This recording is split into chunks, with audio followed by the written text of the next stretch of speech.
దేశవ్యాప్తంగా జాతీయ రహదారుల నిర్మాణం శరవేగంగా జరుగుతోంది. రైల్వే రంగం పరిధిని పెంచుతూ మారుమూలలకు విస్తరిస్తోంది. చిట్టడవుల్లో, కుగ్రామాల్లో సెల్ టవర్ల ఏర్పాటు ఊహకందని వేగంతో జరుగుతోంది. రైల్వే మౌలిక సౌకర్యాల ఆధునీకరణ, ప్రయాణికులకు అధునాతన సదుపాయాల కల్పన, దేశంలో మూలకు రైల్వే కనెక్టివిటీ కల్పించడం, ఉద్యోగాల కల్పన, పరిశ్రమలకు అండగా నిలవడంలో మౌలిక సదుపాయాలు కీలక పాత్ర పోషిస్తాయి. అయితే మోదీ ప్రభుత్వ దృష్టి అక్కడితో ఆగదు. దేశాన్ని పుక్కటి పట్టే పకడ్బందీ వ్యూహాన్ని రచించింది ఎన్డీఏ ప్రభుత్వం. దీంతో దండకారణ్య వ్యాప్తంగా సెల్ టవర్ల ఏర్పాటు పూర్తి కావడంతో సమాచార వ్యవస్థ ఏర్పడింది. ఇదే సమయంలో తీవ్రవాద ప్రభావిత ప్రాంతాల్లో రోడ్ల నిర్మాణం పూర్తయింది. రోడ్డు, సెల్ టవర్ల ఏర్పాటు పూర్తి కావడంతో కమ్యూనికేషన్, కనెక్టింగ్ వ్యవస్థలు బలపడ్డాయి.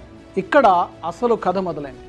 తీవ్రవాదుల కదలికలను పసిగట్టి ఏరివేయడానికి ఇంటెలిజెన్స్ వ్యవస్థలను, వాటికి అనుసంధానంగా పనిచేసే ఇన్ఫార్మర్ యూనిట్లను ఏర్పాటు చేసింది.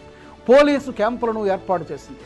10 సంవత్సరాల పాటు జరిగిన ఈ కృషి ఫలితమే ప్రస్తుతం జరుగుతున్న ఆపరేషన్ కగార్ అందుకుంటున్న విజయాలు. మొత్తంగా మోదీ ప్రభుత్వం గడిచిన 10 సంవత్సరాలుగా చేస్తున్న వ్యూహాత్మక అభివృద్ధి ఇప్పుడిప్పుడే ఫలితాలను అందిస్తోంది. మరి కొద్ది కాలానికి దేశంలో ఏ మూలన కూడా దేశ వ్యతిరేక శక్తులు సాయుధ రూపాలను ఆశ్రయించకుండా ఉండడానికి కేంద్రం సుదీర్ఘ ప్రణాళికలు రచిస్తోంది. రాబోయే రోజుల్లో వాటి ఫలితాలు తప్పక కనిపిస్తాయని మనం ఆశిద్దాం.